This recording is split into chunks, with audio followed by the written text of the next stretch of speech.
제목은 감사하는 자가 되라, 이러한 제목입니다. 오늘은 특별히 1년 동안 하나님께서 우리를 지켜주시고 함께하여 주시고 많은 은혜를 베풀어 주심에 감사드리는 추수감사절로 우리가 지키고 있습니다. 이 가을에 아름다운 열매를 주신 것에 대하여 감사하며 우리도 신앙의 열매를 하나님께 드리는 기쁨의 계절이 되시기를 축복합니다. 오늘 골로새서 3장은 3장에서 바울은 옛사람과 새사람에 대하여 말하고 있어요. 성도는 옛사람을 버리고 새사람을 입은 자라고 바울은 설명하고 있습니다. 자, 그렇다면 내가 아직도 새사람으로 살고 있지 않다면 나는 혹여 성도가 아닐 수도 있다라는 겁니다. 성도는 새 사람을 입은 사람이라고 그랬거든요. 그렇다면 내가 아직도 옛사람으로 살고 있다면 나는 혹시 성도가 아닌가라는 생각을 해봐야 된다라는 것입니다. 여러분은 성도입니까? 옛사람을 다 벗어버리고 새 사람으로 입었습니까? 그렇게 된 줄로 믿습니다. 우리는 말로만 성도가 아니라 진짜로 옛사람의 육체 소욕을 다 벗어버리고 새 사람으로 거듭난 성도가 되어줘야 될 줄로 믿습니다. 자, 먼저 우리가 오늘 본문에 읽지 않았는데 8절에서 10절을 한번 읽어보겠습니다. 바울이 우리에게 뭐라고 말하고 있는지 8절에서 10절입니다. 골로새서 3장 8절에서 10절 함께 읽어보겠습니다. 시작! 이제는 너희가 이 모든 것을 벗어버리라. 곧 분함과 노여움과 악의와 비방과 너희의 입에 부끄러운 말이라. 너희가 서로 거짓말을 하지 말라.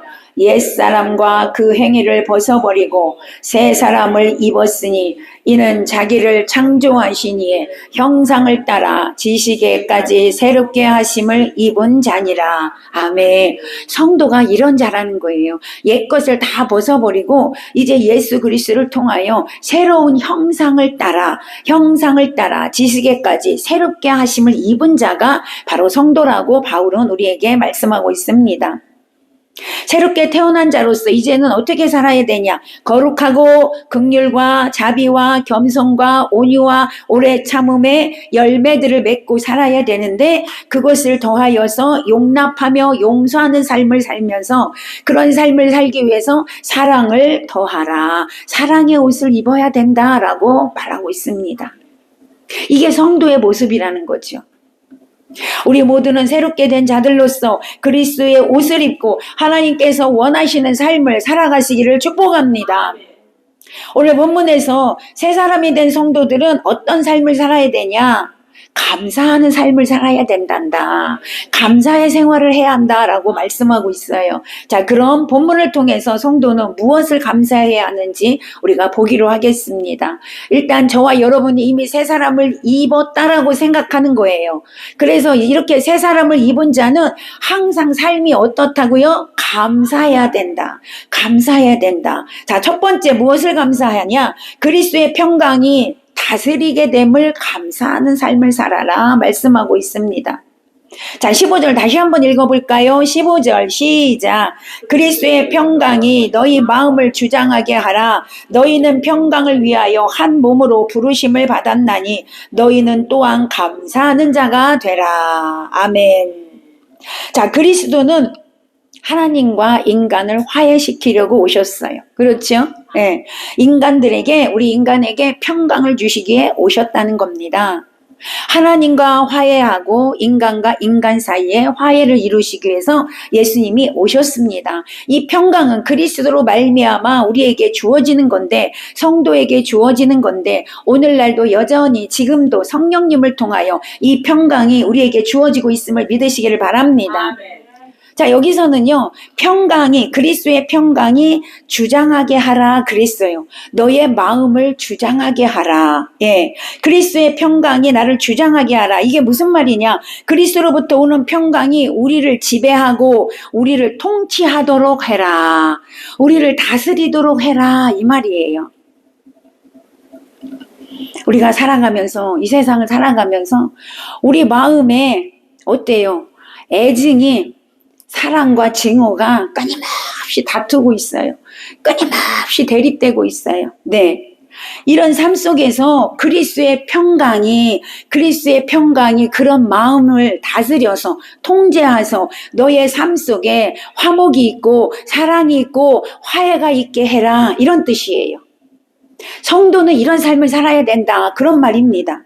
다시 말씀드려서 그리스도의 평강이 나를 통제하고 나를 다스림으로 인하여 나의 마음이, 나의 삶이 뭐가 되냐? 천국이 되어져라, 이런 뜻이에요.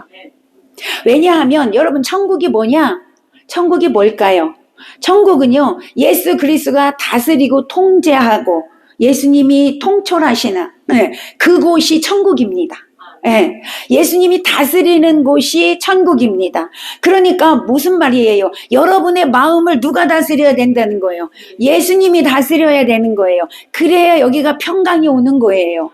여러분, 그러면 그 예수님이 우리를 다스릴 때 어떻게 평강이 올 수 있느냐? 예수님은 평강의 왕이기 때문에 그렇습니다. 평강의 왕이신 예수님이 여러분의 마음을 다스려서 여러분의 마음이 천국이 되어져야 된다, 그런 뜻입니다. 여러분, 예전에 예수 천당으로 유명한 최건능 목사님이 있었습니다. 혹시 들어보셨는지 모르겠어요. 예전에 일본 그 속국에 있을 때 우리가 그러니까 그때 최건능 목사님이 계셨는데, 최건능 목사님이 길에서 계속 이렇게 복음을 전했습니다. 어느 날 복음을 전하다가 일본 순사를 만났습니다. 보통 사람 같으면 무서워서 다 도망갔을 텐데 이분은 그 앞에서 예수를 전했습니다. 그러다가 붙잡혔어요. 붙잡혀서 이제 취조실로 가서 취조를 하게 됐는데, 그때 그 일본 순사가 이렇게 얘기했대요. 네가 천당을 보여주면 내가 예수를 믿으마, 이렇게 했다는 거예요. 그러니까 여러분, 그때 그 최건능 목사님이 뭐라고 얘기했냐면, 내가 천당의 본점인 천당을 내가 보여줄 수는 없지만 지점인 천당은 내가 보여줄 수 있다, 이러면서 가슴을 활짝 열어서, 옷을 벗어서 활짝 열어서 보여주면서 여기가 천국의 지점이다, 이렇게 했다는 거예요. 자기 가슴을 보여주면서. 내가 하늘의 천국의 본점은 보여줄 수 없지요. 어떻게 보여주겠어요? 그렇죠. 그러나 최건능 목사님의 그 마음은 이미 뭐가 있다는 거예요? 천국이 임하여 있다는 거예요. 왜? 예수님이 다스리고 있기 때문에 이미 천국이 되어져 있다는 거예요. 그래서 내가 이 가슴을 내가 보여주마, 여기가 천국이야 라고 했다는 거예요. 여러분, 우리가 그래야 된단 말이에요. 성도는 언제나 어디서나 여러분의 마음의 천국을 보여주고 사는 사람이 되어져야 한다는 거지요. 우리가 영원한 천국, 완전한 천국, 본점은 보여줄 수 없지만 여러분, 지점인 그 천국이 여기 와 있어요. 할렐루야. 그걸 보여주고 살아야 된다, 이 말이에요. 이게 성도의 삶이라는 것입니다. 그렇다면 여러분은 지금 여러분의 삶 속에, 여러분의 주위에, 세상에 천국을 보여주고 있습니까? 여러분의 가정에서 천국을 보여주고 있습니까? 여러분, 우리가 천국을 보여주며 살아야 한다는 거예요. 저 사람을 보니까 바로 천국이 있구나. 천국이 저기 있구나. 천국이 여기 있구나. 보여주고 살아야 한다는 거예요. 근데 우리가 왜 보여주지 못하고 살아요? 내 마음에 천국이 없기 때문에 보여줄 수가 없는 거예요. 여러분이 천국이 되어져 있냐고요? 여러분의 마음이 천국이 되어지고 있습니까? 하나님이 주시는 평강으로 충만해 있습니까? 오늘 그리스도의 평강이 여러분을 다스리고 계십니까? 그렇게 되시기를 축복합니다. 오늘 바울은 그렇게 되기를 원한다라고 우리에게 말씀하고 있는 겁니다. 우리가 예수 그리스도를 믿으면 이미 우리 마음에 천국이 와 있어요. 아멘. 예수 그리스도를 믿으면 이미 평강이 와 있습니다. 근데 우리가 느끼지 못하고 사는 것 뿐이지요.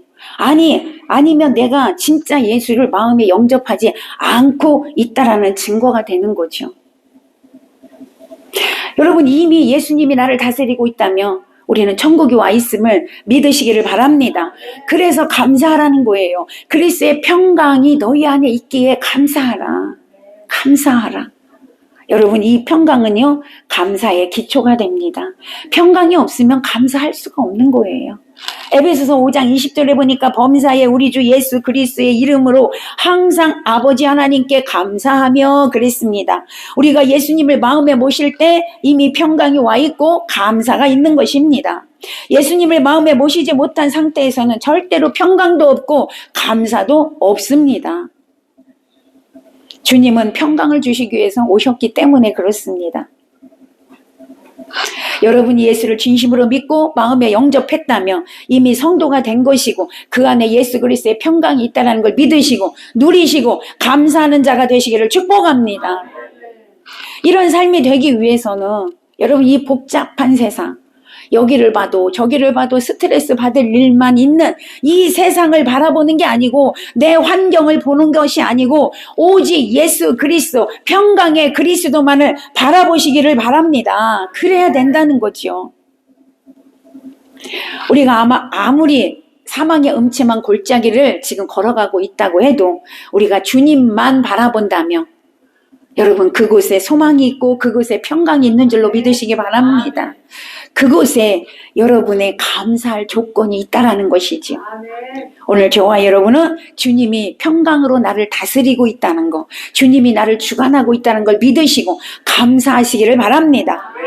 두 번째, 무엇을 감사하라고 바울은 우리에게 말씀하고 있을까요? 하늘의 신령한 것들로 충만하게 채워졌음에 감사하래요. 하늘의 신령한 것들로 충만하게 채워졌음에 감사하래요. 16절입니다. 읽어봅니다. 시작. 그리스도의 말씀이 너희 속에 풍성히 거하여 모든 지혜로 피차 가르치며 권면하고 시와 찬송과 신령한 노래를 부르며 감사하는 마음으로 하나님을 찬양하고 아멘. 자, 하늘의 신령한 것들이 내 안에 채워져 있음에 감사하래요. 두 가지로 말씀하고 있어요. 하늘의 신령한 것을 두 가지로 말씀하고 있는데 먼저 첫 번째는요. 우리 속에 예수 그리스도의 말씀이 충만하게 채워졌음을 감사하래요. 말씀이 내 안에 채워졌음을 감사하래요. 자, 그렇다면 여러분 감사는 언제 나온다는 거예요? 말씀이 채워질 때 나온다 이 말이에요. 그렇잖아요. 말씀이 채워졌음을 감사하라잖아요. 그러니까 말씀이 내 안에 채워졌을 때 감사가 나오는 거죠. 그러면 말씀이 내 안에 채워지지 않으면 감사가 안 나온다라는 거잖아요. 반대로 말하면. 그러니까 여러분은 말씀을 내 안에 계속 채워야 될 줄로 믿습니다. 주님의 말씀은 성도들의 뭐라 그랬어요? 발의 등이라고 했어요. 그지요? 내 길에 빛이 되신다고 했습니다.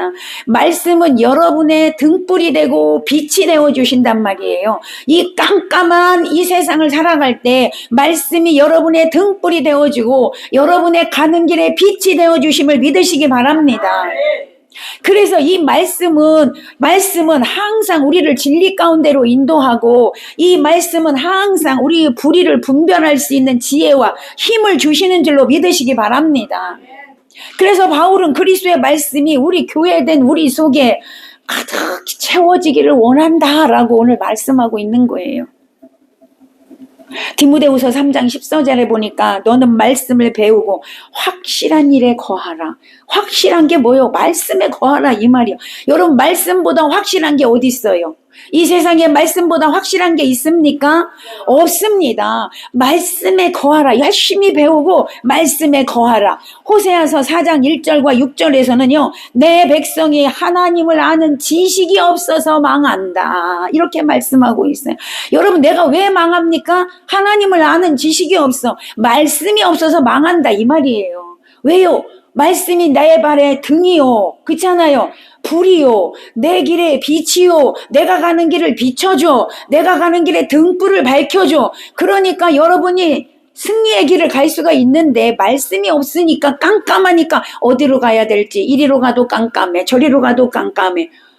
여러분 이런 상태에서 무슨 승리가 있겠어요? 무슨 성공이 있겠습니까? 그러니까 말씀으로 채워라 이 말이에요. 우리는 하나님의 말씀을 아는 일에 게을리해서는 안 됩니다. 하나님의 말씀을 배우는 일에 게으리하거나 머뭇거리지 말아야 합니다. 하나님의 말씀을 읽고 듣고 먹고 여러분 이 묵상하는 일에 열심을 내시기를 바랍니다. 말씀으로 여러분의 심령을 가득 채우시기를 바랍니다. 우리 심령에 그리스도의 말씀이 풍성히 채워지기를 사모하시기를 바랍니다. 이래야 감사가 나오는 거입니다. 감사가 나온다 이 말이에요. 하나님 감사하는 자를 기뻐하십니다. 그래서 감사할 때 감사의 조건이 많아진다고 하잖아요. 오늘 추수감사절을 맞이해서 오늘만 하나님 감사합니다가 아니에요. 오늘만 감사합니다가 아니에요. 1년 365일 감사해요. 할렐루야. 1년 365일 감사. 여러분, 그래서 우리 교회는요, 매일 감사가 있습니다. 그렇잖아요? 매일 감사. 1년 365일 매일 감사. 매일 감사 있어요. 하루에 1,000원씩 감사가 있어요. 그래서 추수감사절 때 36만 5천 원을 내는 거야. 추수감사 헌금으로. 예. 여러분, 얼마나 놀라운 은혜 아닙니까? 여러분, 하나님이 우리를 구원해 주시고 하나님이 우리를 천국으로 인도하시는 은혜가 하루에 1,000원밖에 안 되겠어? 그렇지 않아? 더 많지요. 그치요? 그러나 최소한으로 그래도 이것만큼은 이 감사가 있어야 되겠다 해서 하나님이 감동 주셔가지고 제가 하고 있는 거예요. 여러분이 하고 있어요. 우리는 날마다 감사가 넘치는 자가 되시기를 축복합니다. 이것이 하나님이 원하는 삶이에요. 그런데 언제 감사가 나오냐? 첫 번째 아까 뭐라 그랬어요? 평강이 나를 다스릴 때 감사가 나오고 말씀으로 채워질 때 감사가 나오고 할렐루야. 자, 그 다음에 봅시다. 그 다음에는 뭐라고 해요? 하늘에 신령한 것 2가지 중에 그 2번째는요. 시와 찬송과 신령한 노래를 부르며 감사하는 마음으로 하나님을 찬양해라. 자, 시는 구약의 시편을 의미하는 것 같습니다. 찬송은 우리 찬송가 있잖아요. 이렇게 지어서 그리스도인들이 지어서 부르는 찬송가. 자, 신령한 노래는 뭘까? 성령에 감동되어져서 그냥 즉시 나오는 그런 찬송이 있어요. 저도 기도하다 보면 이렇게 즉시 그냥 이 세상에 없는 곡이야. 이 세상에 없는 곡이고 이 세상에 없는 가사야. 그런데 하나님이 부르게 하셔요. 이런 것들이 신령한 노래, 그런 것으로 볼 수가 있다는 것입니다. 자, 그러니까 여러분, 오늘 우리가 이 찬양을 하나님께 부르며 감사해라. 찬양을 부르며 감사해라. 찬송을 한 곡 올려드릴 때 얼마를 올려드리는 것 같다고? 황소 한 마리를 올려드리는 거예요. 황소를 드림보다 찬양이 낫대. 하나님이 찬양하는 걸 더 기뻐하신대. 할렐루야. 여러분, 찬양으로 하나님께 영광 올려드리시기를 바랍니다. 찬양으로 감사하시기 바랍니다. 입술에서 찬양이 끊기면 안 돼. 늘 하나님 찬양합니다. 찬양합니다. 아니면 진짜 이 음악으로, 찬양으로, 그렇게 찬송으로 하나님 앞에 영광을 올려드릴 때 하나님 기뻐 받으시는 줄로 믿으시기 바랍니다. 자, 그러니까 여기서 말씀하고 있는 이 말씀과 찬송 그리고 감사, 이거는요, 성도들에게 없어서는 안 될 신앙생활의 필수임을 여러분 기억하고 살으시기를 바랍니다. 필수예요, 필수. 말씀과 찬양, 기도, 필수라는 것입니다. 감사, 필수지요. 그런데 성도의 삶에서 언젠가부터 말씀 읽기를 등한시하고 듣기를 등한시하고 배우기를 등한시하며 찬송이 멀어지며 감사보다 원망이, 불평이 나온다며 여러분 신앙의 적신호라는 것을 기억하시기를 바랍니다. 하나님의 자녀인데 하나님이 주신 말씀을 우리가 소중히 여기지 않고 등한시한다면 그건 어떻게 하나님 자녀라고 할 수가 있겠습니까? 우리는 말씀과 찬양과 감사가 다시 회복되어져야 될 줄로 믿습니다. 찬양으로 하나님께 영광 올려드리시기를 바랍니다. 우리 모두는 그래서 마음에 신령한 것들, 하늘에 신령한 것들, 즉 말씀으로 찬양으로 풍성히 채워서 여러분 삶에 감사가 넘치는 자가 되시기를 축원합니다. 자, 그 다음에 3번째는요. 무엇을 감사하라고 하셨을까요? 주 예수의 이름을 힘입어서 감사하래요. 내 힘으로 감사가 아니고 주 예수의 이름을 힘입어서 감사하래요. 17절입니다. 시작. 무엇을 하든지 말에나 일에나 주 예수의 이름으로 하고 그를 힘입어 하나님 아버지께 감사하라. 이 말씀이 뭐예요? 무엇을 하든지 자기의 힘으로 하지 말고 네 힘으로 하지 말고 네 힘으로 하지 말고 다 예수 그리스도의 이름으로 하고 예수 그리스도의 이름으로 하고 주님이 주시는 힘으로 하고 감사하라, 이런 말이잖아요. 여러분, 거듭난 성도들, 새롭게 거듭난 성도들, 모든 일을 할 때 주의 영광을 위해서 주님이 주시는 힘으로 해라, 그 말입니다. 사도행전 3장 6절에 보니까 베드로는요, 성전 미문에 앉아있는 안진뱅이가 구걸을 하고 있었어요. 그때 베드로 요한이 나는 너에게, 구걸하는 너에게 줄 게 아무것도 없다. 나에게는 금도 없고 은도 없고 돈도 없어. 그러나 나에게 있는 거 너에게 주마. 이러면서 주 예수 그리스도의 이름으로 그 자리에서 일어나라.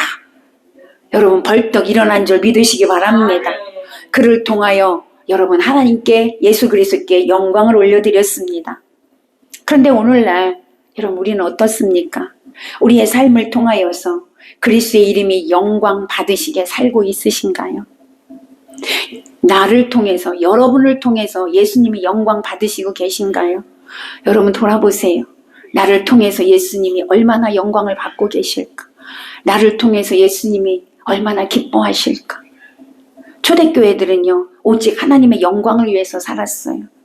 나의 재물도 하나님의 영광을 위해서, 나의 몸도 하나님의 영광을 위해서, 뭐든지 영광을 위해서 그렇게 살았어요. 근데 오늘날은 그렇지 않다는 것입니다. 얼마나 안타까운지 몰라요. 베드로전서 4장 11절에 보니까 이렇게 말씀하고 있습니다.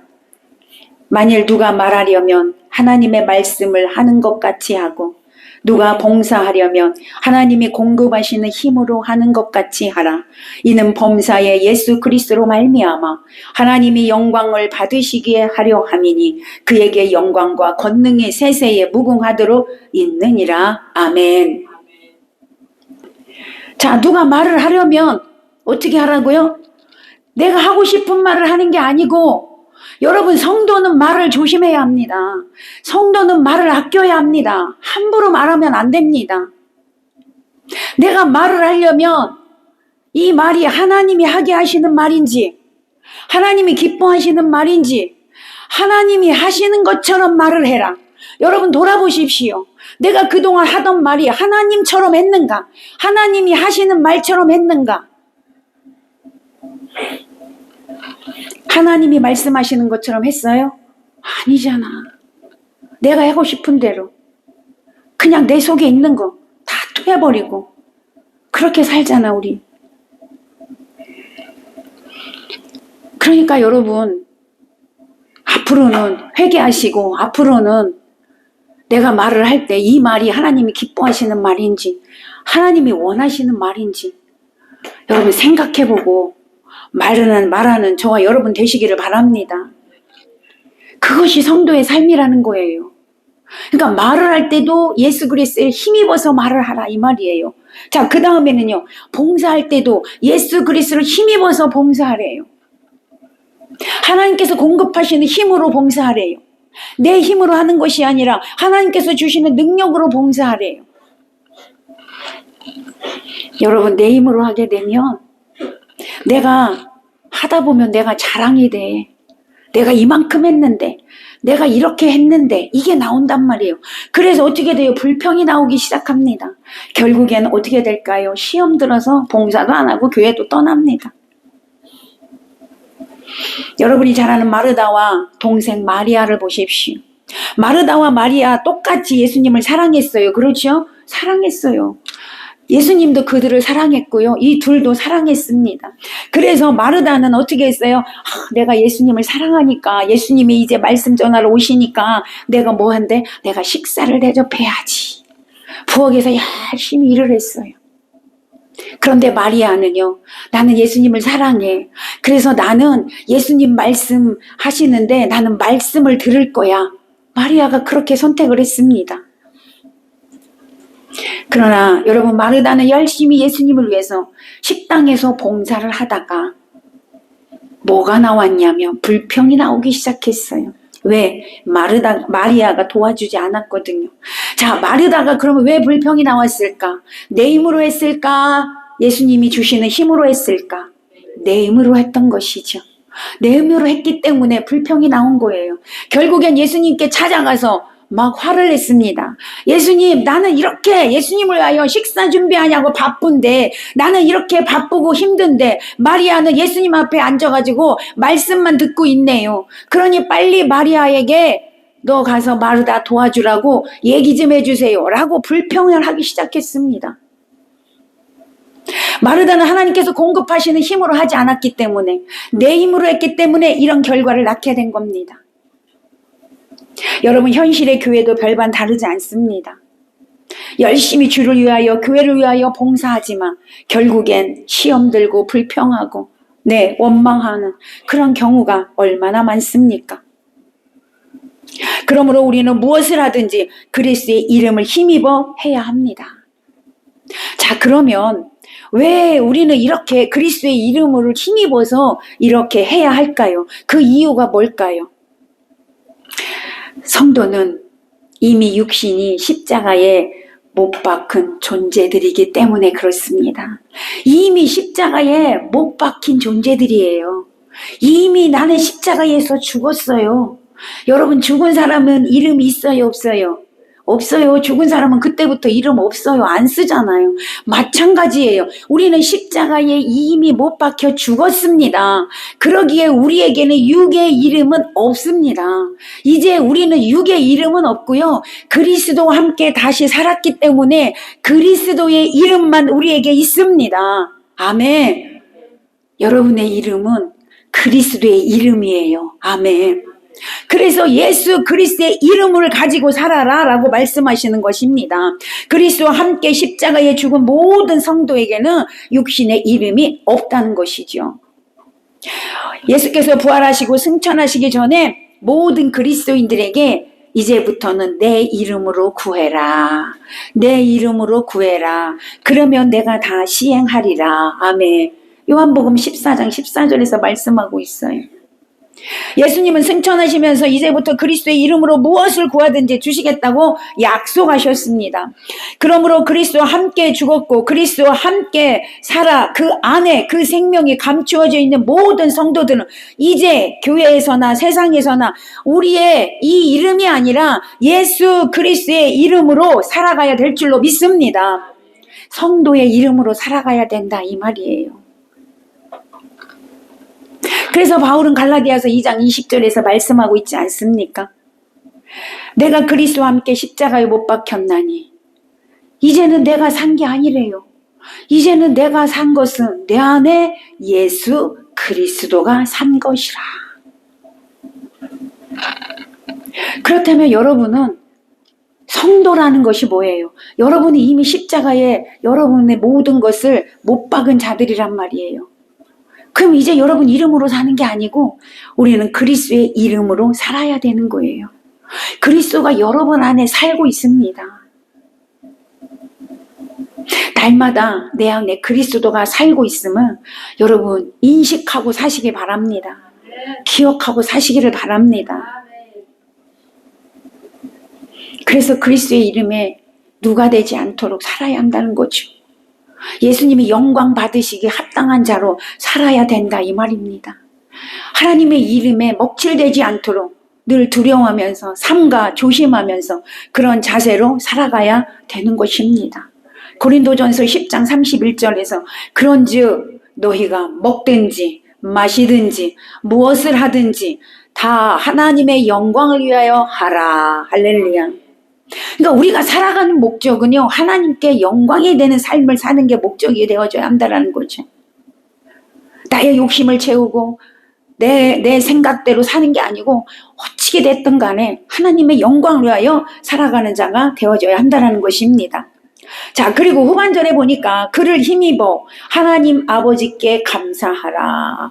그를 힘입어 예수 그리스도를 힘입어 하나님 아버지께 감사하라. 하나님께 감사하되 이 감사도 자신의 힘으로 하는 것이 아니라 자신의 힘으로 억지로 하는 것이 아니라 그리스도의 힘으로 감사하라는 거예요. 감사도 그리스도의 힘으로 하래요. 할렐루야. 일도 그리스도의 힘으로 하고 봉사도 그리스도의 힘으로 하고 말도 그리스도의 힘으로 하고 아멘. 감사도 그리스도의 힘으로 하라는 거예요. 그리스도를 의지하고 그리스도께서 우리에게 주시는 힘으로 가지고 감사하는 것이 올바른 감사다 오늘 말씀하고 있습니다. 자, 그러면 주님은 어떤 감사를 했을까요? 주님이 주시는 힘으로 감사하라고 했거든요. 그럼 주님은 어떤 감사를 했을까요? 그것은요, 감사할 수 없는데 감사하는 겁니다. 여러분 보세요.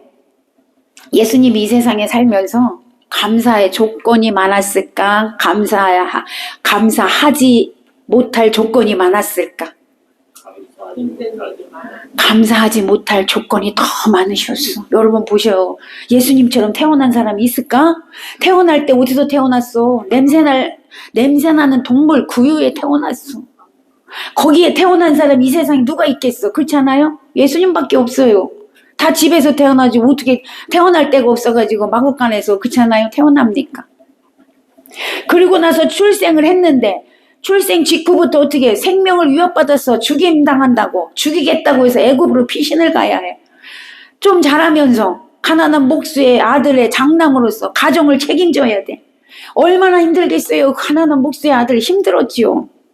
그리고 공생애를 시작했어요. 30살에서 공생애를 시작했는데 머리 둘 곳도 없었대. 예수님 그러잖아요. 나는 머리 둘 곳도 없다. 집도 없대.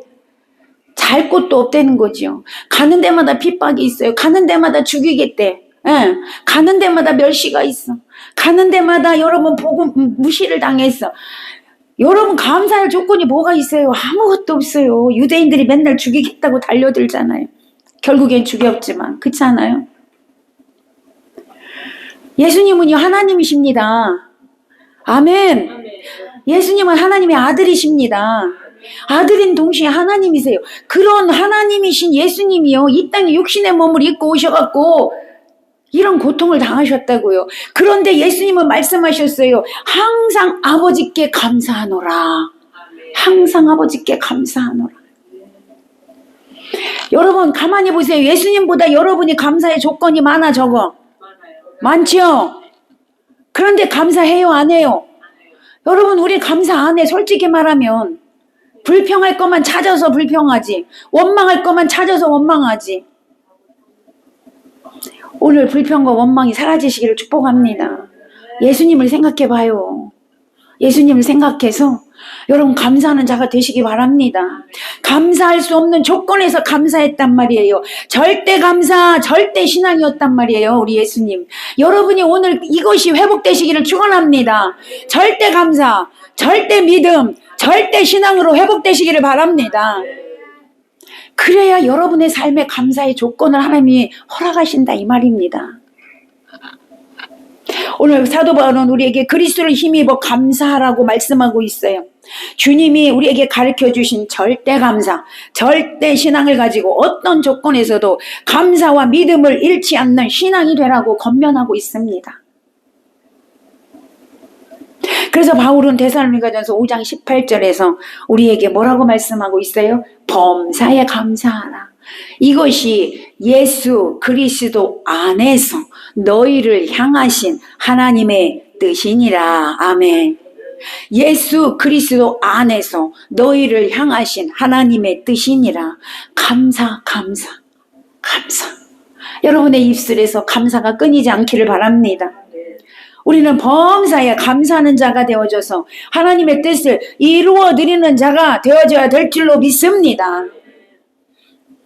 어떤 상황 속에서도 여러분 감사가 우리 입에서 끊어지면 안 된다는 거죠. 그래서 절대 감사, 절대 신앙, 아멘, 절대 믿음으로 여러분 승리하는 자가 되시기를 바랍니다. 말씀을 맺겠습니다. 오늘 우리는요 골로새서 3장의 말씀으로 옛 모습, 옛 성품을 죽이고 벗어버려라. 이 말씀을 첫 번째로 받았습니다. 옛 것을 가지고 있다는 건 내가 아직도 예수님과 연합되지 않았다는 증거라는 것이죠. 그러므로 우리는 새 사람을 입은 자처럼 성도의 이름을 가지고 살아가시기를 바랍니다. 하늘의 신령한 것들로 채워짐으로 새 사람으로 살아가는 그런 삶이 되어져야 될 줄로 믿습니다. 그래서 우리는 땅에 속한 모든 것들을 벗어버리고 성령의 충만함을 받아서 이제는 주님이 다스림으로 오는 평강으로 감사하고 하늘의 신령한 것들이 우리 심령에 충만하게 임하여 주심에 감사하고 예수 그리스도의 이름을 힘입어 살아갈 수 있음에 감사하며 살아가는 자가 되시기를 축복합니다. 오늘 추수감사절입니다. 우리가 마음과 뜻과 정성을 다해서 1년 동안 하나님께서 지켜주시고 보호하여 주시고 오늘 이 자리에 있기까지 감사함으로 드려지는 예배입니다. 여러분 오늘 이 예배를 통하여 다시 한번 결단하는 시간이 되시기를 바랍니다. 이제 다음 해의 추수감사절 때는 정말로 감사가 풍성히 쌓여지시기를 축복합니다. 감사에 감사가 넘쳐나서 하나님 앞에 드려도 넘쳐나는 삶이 되시기를 예수님의 이름으로 축복합니다.